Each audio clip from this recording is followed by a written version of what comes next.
Before we get started, I have a quick request for you. I'm really trying to reach 1,000 subscribers. Hitting that goal would mean the world to me. If you could hit that subscribe button, that single click gives me huge motivation to keep making videos for you. Thank you so much from the bottom of my heart. At 7:42 on a wet Tuesday morning, Special Agent Camille Reddick parked across from the Blackridge County Police Evidence Annex and watched rain slide down the windshield. The annex sat behind a low concrete wall outside Columbus with reinforced windows, 2 loading bays, and a steel vehicle gate facing the service road. For 3 weeks, the FBI's Public Corruption Squad had watched sealed boxes enter without being scanned and leave through doors that official logs said had never opened. Assistant U.S. Attorney Miriam Langley and a federal entry team waited less than 2 blocks away inside delivery vans. Miriam had wanted another agent to accompany Camille, but Camille insisted that a larger presence might cause the staff to move the evidence before the warrant team reached the loading bay. She also carried an older reason for working alone. 7 years earlier, she had delayed calling backup during a bribery operation, and a young deputy had been shot through the hand. Since then, Camille had tried to place herself between danger and everyone younger around her. She entered the annex wearing a charcoal blazer and carrying a sealed envelope. Sergeant Owen Barlow sat behind the reception counter with coffee near one hand and a destruction log near the other. Officer Tessa Moreno worked at a nearby terminal while civilian evidence clerk Rafael Dominguez scanned barcodes at the far end. "The public entrance is next door," Barlow said without looking up. Camille placed her credential case on the counter. "Special Agent Camille Reddick, FBI. I need access to locker E17. Call the published field office number and verify me." Barlow opened the case, studied the badge, then looked behind her. "You came alone. I asked you to verify me." He gave a small laugh. "People buy these online. That is why the verification number exists." Tessa stopped typing. Raphael kept his eyes on the scanner, but his hand had gone still. Barlow closed the credential case and dropped it into a trash can beside the desk. It landed on damp coffee filters. "You can walk out," he said, "or I can have you removed." Camille did not reach into the trash. She slipped one hand inside her blazer and pressed the emergency control on her government phone 3 times. The signal told Miriam that annex personnel had obstructed access and that evidence might be in immediate danger. A gray box rolled past the lobby on a destruction cart. Camille saw the barcode BR247719. It belonged to 22-year-old Tyrell Boone, who had spent 19 days in county custody after 2 Blackridge officers accused him of assaulting them outside his family's grocery store. Tyrell said his phone had recorded those officers demanding cash from his father. County records claimed the device was water-damaged and awaiting disposal. "Stop that cart," Camille said. Barlow waved the technician forward. "You do not give orders here." 90 seconds after Camille sent the signal, steel bolts struck throughout the annex. The main doors sealed, the loading gate dropped, and every access panel turned red. A recorded voice announced that a federal evidence preservation order was in effect, and no property could leave the building. Barlow swiped his card at the front door. The light stayed red. He grabbed the desk phone and ordered control to release the lobby, but the dispatcher told him that building access had transferred under a federal warrant. Camille recovered credentials and wiped coffee from the leather. "You should have made the call. The security monitors changed." Miriam appeared beside agents positioned outside the loading bay. She identified herself, read the warrant number, and ordered everyone inside to preserve all records, devices, and physical evidence. Employees could move to designated safety areas, but no one could leave with unchecked property. Barlow looked toward the corridor. The Boone phone was approved for disposal. It was damaged and had no evidentiary value. Camille opened the sealed envelope and removed a certified scan log. It left locker E17E 8 minutes ago. The destruction authorization was entered last night after your department received notice to preserve it. Tessa glanced at the clock. "The media crusher starts at 8 o'clock. It was 7:57. "How long does the cycle take?" Camille asked. "About 3 minutes." Barlow told Tessa to stay out of it. Camille asked who had authorized the transfer, but he remained silent. Raphael finally looked up and named Lieutenant Marla Keene. Keene had supervised the annex for 11 years and received 3 commendations for maintaining evidence integrity. Her name also appeared repeatedly in the information that brought the FBI to Blackridge. Miriam told Camille that the entry team needed another minute to defeat the reinforced loading bay lock. A heavy motor started beyond the security door. Camille turned to Tessa. "Open the service passage and come back."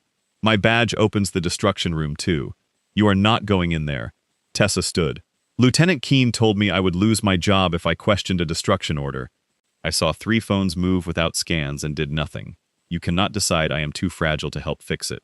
Camille felt the familiar urge to keep Tessa behind the counter and carry the danger herself. The memory of the wounded deputy made that urge feel responsible, but Tessa was asking to make her own decision. Stay behind me, Camille said. Follow my instructions. Raphael stepped away from his terminal and said there was a maintenance route through chemical storage. When Barlow ordered him to sit down, Raphael looked at the destruction log. I have been doing that for too long. The maintenance corridor smelled of bleach and overheated wiring. Tessa opened 2 old card barriers while the crusher's motor grew louder. At the destruction room, Raphael pulled the emergency cutoff. The machine slowed its rollers, stopping inches above the gray box. Camille photographed the seal before opening it. Inside were a cracked phone case, a dead battery, and metal washers taped beneath the cardboard insert. The phone was gone. A woman's voice came from the doorway. Agent Reddick, you have shut down a county facility over an item that was lawfully destroyed. Lieutenant Marla Keene stood in the hall wearing a pressed Navy uniform. Her silver-streaked hair was pinned neatly behind her head, and she carried a printed memorandum. I received an alert that credentials matching yours had been compromised. Keene continued. Sergeant Barlow followed security procedure. The memo claimed Camille's badge number had been reported stolen at 6:40 that morning. Camille had been in Miriam's office at that time receiving the warrant. Miriam checked the alert system and confirmed through Camille's earpiece that the report was forged. Keene folded her arms. Until her identity is resolved, Sergeant Barlow should detain her. Barlow looked at the federal order banner glowing on the monitor. Lieutenant, they have the building. That does not change your chain of command. Miriam appeared on screen and read the warrant number, judge's name, Camille's badge number, and the phone number Barlow had refused to call. An agent entering through the loading bay confirmed every detail. Tessa raised her phone. I saw you with the boombox at 7:31. Keene turned toward her. Think carefully. The photograph showed Keene pushing the gray box toward the destruction wing. An oversized black radio pouch hung from her belt. Camille almost moved Tessa behind the federal team. Instead, she asked whether Tessa was willing to give a sworn statement. Tessa's hands shook, but she said yes. Keene turned to Barlow. You signed the destruction authorization. You supervised this shift. You brought me the form, Barlow said. I bring you dozens. Your signature is your responsibility. Barlow's face changed. Keene had made clear that she expected him to carry the case if investigators found enough evidence. Camille examined the box. Someone had prepared the substitution before the cart reached the crusher. Where's the phone? Keene glanced at the agents entering the room. You came here expecting a conspiracy.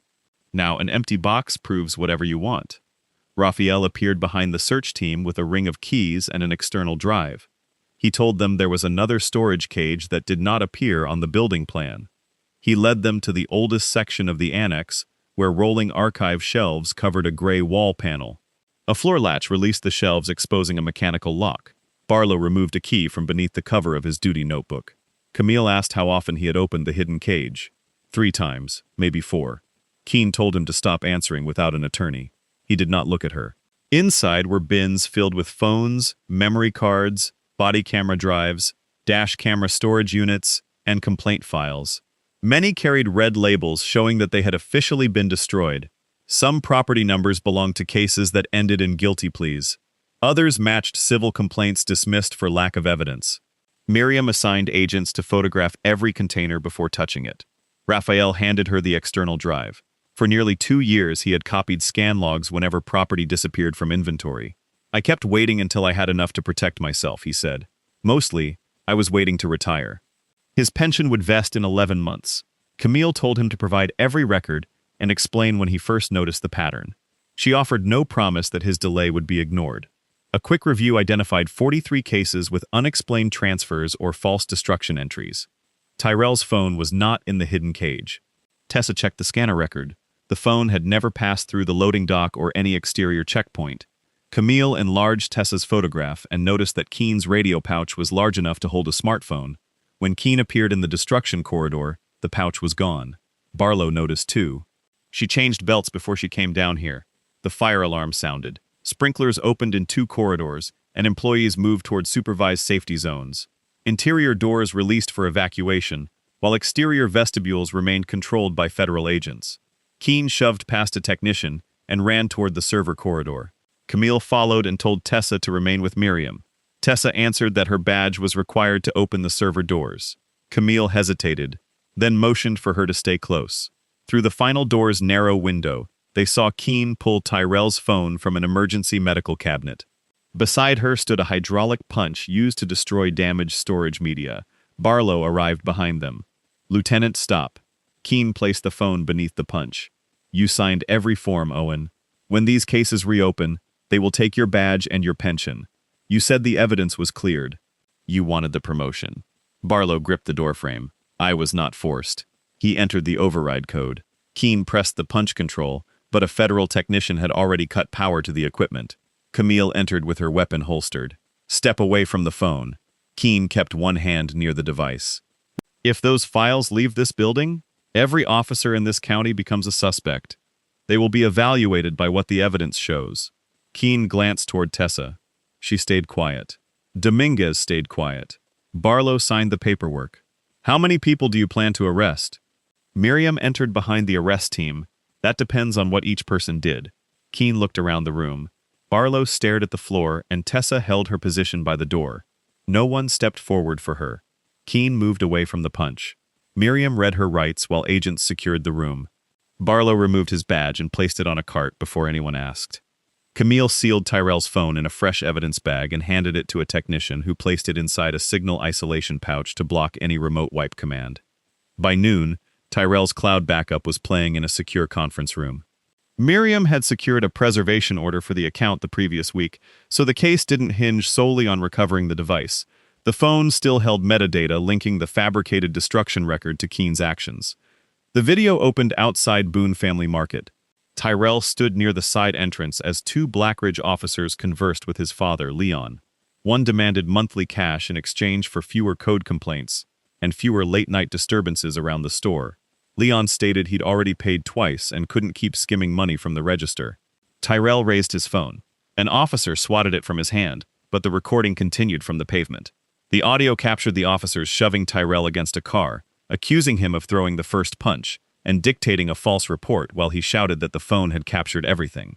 Another audio file had activated while the device sat inside an evidence bag.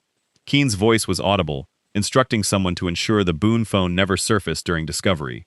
Miriam paused the recording and began delegating tasks. Tyrell's attorney received the video. The county prosecutor was alerted that the assault case hinged on compromised reports. Investigators prepared additional warrants for the hidden cage, the officers in the recording, and the supervisors who had accessed altered logs. Barlow admitted to signing 13 dubious destruction orders in exchange for favored overtime shifts and a promised promotion. He claimed Keene had told him the items were duplicates or had already been cleared. Camille asked why he'd discarded her credentials instead of verifying them. Initially, Barlow claimed the badge looked suspicious. After several minutes, he stared at his hands. "I thought it might be real." Camille waited. "If it was real, then they were for us." He had stalled because he feared Camille was legitimate and hoped the destruction cart would reach the crusher before the federal team took control. Tessa spent 4 hours with investigators. She described the first time Keene had ordered her to bypass a scanner and the subsequent threat. Tessa's mother was undergoing cancer treatment, and the county health plan covered medication the family couldn't afford. Keene was aware of this. Raphael surrendered every copied log and identified supervisors who had entered the hidden cage. He also admitted he'd waited nearly 2 years before reporting outside the department. His records were vital, but his silence carried consequences. Camille stayed with Tessa during the first hour of her interview. When Tessa requested to continue alone with the case agents, Camille left the room. She disliked it but respected the request. That evening, the county prosecutor filed an emergency motion to dismiss the assault charge against Tyrell. Rain slicked the jail parking lot as his parents arrived. Leon wore the same brown work jacket visible in the recovered video. Tyrell's mother clutched an umbrella but forgot to open it. Tyrell emerged carrying a clear bag with his wallet, belt, and shoelaces. He looked thinner than the photograph in the case file. His mother reached him first, followed by Leon pressing his forehead against his son's. After several minutes, Tyrell noticed Camille. "Did you find my phone?" "Yes." "So, they know I was telling the truth?" "They know." Tyrell glanced back at the jail. Some of them knew before. Yes, Camille confirmed. Leon questioned why it had taken the FBI to make the county listen. Camille explained the investigation was ongoing and that each person would be judged by their actions. She didn't promise that dismissal would mend everything. The store had lost customers, Tyrell had missed classes, and Leon had borrowed against the building to cover legal fees. The criminal case was closed, but the 19 days were lost. Before Camille departed, Miriam handed her a photograph showing the credential case in Barlow's trash bin. The forged alert, weighted boxes, scan logs, and badge would all be preserved for prosecution. Camille knew the image would draw attention, though Tyrell's imprisonment and the hidden evidence mattered far more than the insult to her. 2 days later, Camille visited Boone Family Market while federal technicians copied the original recording for the defense team. The front window still bore pale rectangles where advertisers had removed their signs after Tyrell's arrest. Leon stood behind the register, sorting invoices, and Tyrell was replacing expired canned goods while the store remained closed. A woman from the neighborhood entered, placed $20 on the counter, and told Leon to keep the change. Another customer followed with flowers for Tyrell's mother. The gestures helped, though they also reminded the family how quickly many of the same people had believed the police report. Tyrell asked Camille if Keene would go to prison. Camille explained that charges, evidence, and a trial still lay between the arrest and any sentence. He listened, and then asked what would happen to Tessa and Raphael. "They helped you late," Camille said. "That matters in both directions." Tyrell considered the answer while arranging soup cans on a shelf. "I'm glad they finally talked. I'm still angry they waited. You're allowed to be." Camille had spent years categorizing people into those she could protect and those she needed to stop. Blackridge offered no such clear distinction. Tessa had been afraid, Raphael had been cautious, and Barlow had been ambitious. Each had made choices that allowed Keene's system to persist. Their eventual cooperation was significant, but it stood alongside the damage rather than replacing it. The investigation expanded over the next 4 months. Analysts reviewed every case connected to the hidden cage. Some recovered evidence did not alter outcomes, while other files contradicted police reports or supported complaints of excessive force. 7 convictions were eventually overturned, and additional reviews continued. The officers in Tyrell's video were charged with extortion conspiracy, falsifying reports, and civil rights violations. Barlow resigned, surrendered his state certification, and pleaded guilty to obstruction and falsifying evidence records. His cooperation lessened his potential sentence but did not eliminate it. Tessa received formal discipline for failing to report earlier irregularities. Raphael testified before a grand jury, and the public report detailed how long he had held the copied logs without submitting them. Keene refused to cooperate. At her detention hearing, families connected to old Blackridge cases filled 2 rows of the federal courtroom. Miriam presented the preservation notice, the late destruction order, the false credential alert, the weighted boxes, the hidden phone, and the secret cage. She used the photograph of Camille's badge to demonstrate that Barlow had bypassed a direct verification process as evidence moved toward destruction. The judge denied Keene's release pending trial, citing the coordinated effort to conceal property and pressure subordinates. Outside the courthouse, reporters asked if the entire department was corrupt. Camille stated that every employee and reopened case had to be evaluated based on evidence. Near the steps, Tyrell stood with his parents as Barlow was escorted toward a separate exit after entering his plea. Barlow saw him and averted his gaze. Tyrell remained with his family until Barlow had passed. The county placed the annex under independent supervision. Destruction required approval from 2 reporting chains. Changes to scan logs triggered alerts outside the department, and video from destruction rooms was stored on the servers. Local supervisors could not access it. After completing her discipline and training, Tessa joined the temporary audit team. Raphael retired after his testimony. During his final interview, he told Camille that keeping secret copies had allowed him to feel responsible while avoiding the risk of speaking. "It made me feel better," he said. "That was part of the problem." Tyrell returned to community college, and Boone Family Market reopened after residents helped restore its reputation. He declined national interviews but spoke to a criminal justice class about knowing proof existed, while those in control decided whether anyone else would see it. 6 months after the raid, Camille entered another municipal building with 2 agents walking openly behind her. At reception, an officer requested identification. She handed over a replacement credential case. The officer compared the photograph, called the FBI using the published number, recorded the verification, and returned it. "Thank you, Agent Reddick. Someone will escort you upstairs." Camille waited with her team until the escort arrived. One of the younger agents reached for the document box she had carried from the car. Her first instinct was to keep it, but she handed it over and entered the elevator beside him. Her original credentials remained sealed with the Blackridge exhibits, along with the weighted box, the forged alert, and Tyrell's phone. The officer at the new reception desk had needed less than a minute to follow the procedure Barlow had refused. Across town, investigators were still opening boxes from the hidden cage and returning long-suppressed evidence to the cases where it belonged.